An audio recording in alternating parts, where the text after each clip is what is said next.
இங்க இருக்கக்கூடிய நபர்கள் பண்ணையாரின் பிள்ளைகள் அல்ல, மன்னராட்சியின் பிள்ளைகள் அல்ல. எங்கள் பெயர் உங்களுக்கு தெரியாமல் இருக்கலாம், எங்களுடைய சாதி உங்களுக்கு தெரியாமல் இருக்கலாம், எங்களுடைய மதம் உங்களுக்கு தெரியாமல் இருக்கலாம். ஆனால் பெண்களுக்கும் இளைஞர்களுக்கும் ஏழைகளுக்கும் எங்களுடைய பெயர் தெரியும். அதனால்தான் நாங்கள் 108. அதனால்தான் 10 நாளில் நீங்கள் உருவாக்கிய 10 வருஷ கூட்டணி 10 நாளில் எங்களுடைய தலைவரை நோக்கி ஒரு ஜனநாயகத்தை உருவாக்கியது, இந்த ஆட்சியை உருவாக்கியது. முதல் முறையாக நாங்கள் உறுதி கூறுகிறோம், புரட்சியாளர் அம்பேத்கருடைய கனவு இந்த அவையில் முதல் முறையாக நிறைவேற்றப்பட்டது. 8 தலித் சகோதரர்கள் இன்று அமைச்சரவையில் இருக்கிறார்கள். பெரியார் கண்ட சமூக நீதி இங்கு நிறைவேற்றப்பட்டிருக்கிறது. அண்ணா கண்ட இளைஞர் கூட்டம் இங்கு உருவாக்கப்பட்டிருக்கிறது. இதுதான் தேர்தல் வெற்றி. எம்எல்ஏ ஆகணும், மினிஸ்டர் ஆகணும்னா அதுக்கு ஒரு பின்புலம் இருக்கணும்னு ஒரு சாமானியன் நினைச்சு பார்க்க முடியாத ஒரு சட்டமன்றத்தில் அண்ணாவுக்கு அப்புறம், எம்ஜிஆருக்கு அப்புறம் இன்று ஏழைகளும் எளிமையானவர்களும் இளைஞர்களும் பெண்களும் இந்த சட்டமன்றத்தில் இங்கு அமர்த்தப்பட்டிருக்கிறார்களே, பெண்கள் துணையுடன் இளைஞர் துணையுடன் எங்களுடைய தலைவருடைய நம்பிக்கையும் அன்பும் பெண்கள் உருவாக்கிய வெற்றி தான் இந்த வெற்றி.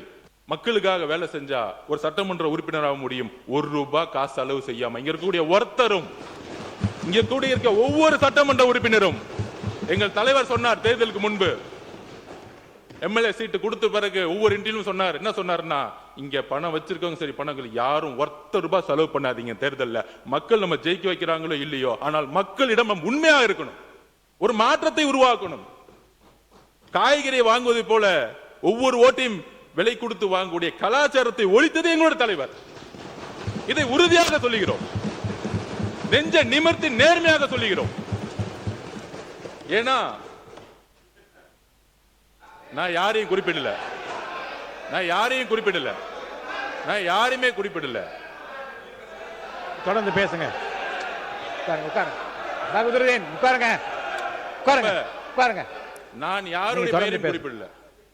இருங்க, ஓட்டுக்கு வருவாருங்க. ஒரு முன்னுரையை சொன்ன பிறகு வரட்டுங்க. இருங்க, ஜனநாயகம் இங்க இருக்கிறது. சொல்லுங்க.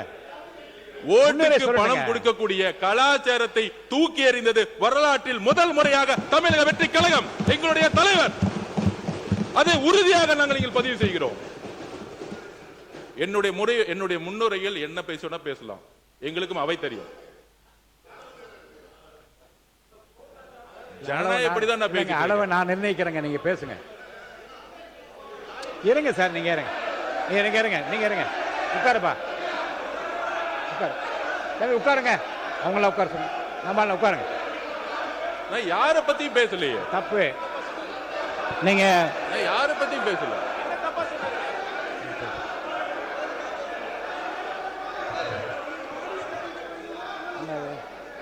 மாண்புமிகு பேரக தலைவர்களே, உட்காருங்க. நீங்க எல்லாம் உட்காருங்க. இந்த பக்கம் எல்லாம் உட்காருங்க. உட்கார சொல்லுங்க. எல்லாம் உட்காருங்க.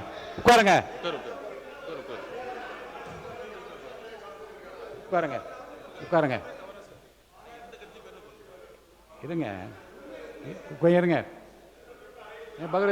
நீங்க உட்காருங்க. நீங்க பேசுறது அனுமதிக்க முடியாது. உட்காருங்க. இருங்க. நீ பேசக்கூடாது, அப்படி பேசக்கூடாது. இருங்க. அதாவது இருங்க, கொஞ்சம் கவனிங்க. மாணவ உறுப்பினர் கோஆரி அப்படிலாம் கையை நீட்டெல்லாம் பேசாதீங்க. உட்காருங்க. அதெல்லாம் கொடுக்க முடியாது. உட்காருங்கன்னா உட்காருங்க. நீங்க உட்காருங்க. என்ன உட்காருங்க. அதாவது முன்னுரையாக இல்லை. இருங்க சார், நான் என்ன பேசும்போது பேசாதீங்க, குறுக்க பேசாதீங்க. பொதுவாக மானிய கோரிக்கை வருகிற போது முன்னுரையாக ஏதாவது தெரிவிக்க விரும்பினால் தெரிவிக்கலாம் என்கிற போது தலைவரை வாழ்த்தியும் அந்த பொறுப்பை உணர்ந்தும் வார்த்தைகள் சொல்வது வழக்கம்தான். இப்போது இருக்கிற நிலைமை என்ன என்றால், காலம், உடல்நிலை, முன்னாள் முதலமைச்சர் சொன்னது போல் உடல்நிலை கருதி உங்களுடைய அந்த முன்னுரையை விரைவாக நீங்கள் முடித்துக்கொள்ள வேண்டும். சொல்லிட்டேன்ல, நானே சொல்லிட்டேனே. நான் அதை தான் நான் அதை உறுதியாக சொல்லியிருக்கிறேன். அவங்க முடிப்பாங்க. அமைதியார். என்னுடைய வார்த்தைகள் ஜனநாயக பூர்வமானது.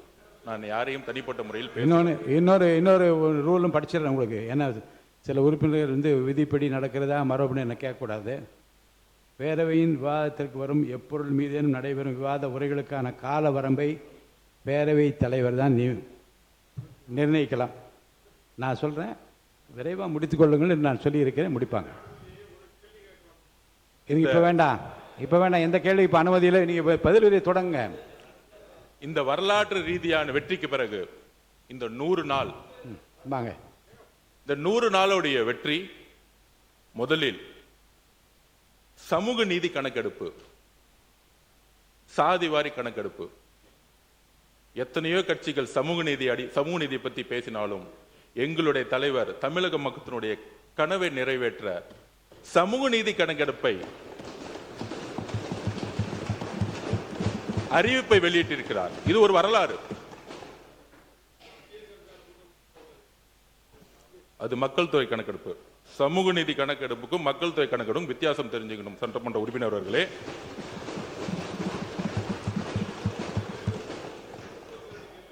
சிறுபான்மையின சமூக நலத்திட்டங்களை அவர்களே செயல்படுத்த அமைச்சரவையில் ஐயுமலுடைய கனவு 60 வருஷ கனவு, அதை நிறைவேற்றியது எங்களுடைய தலைவர்.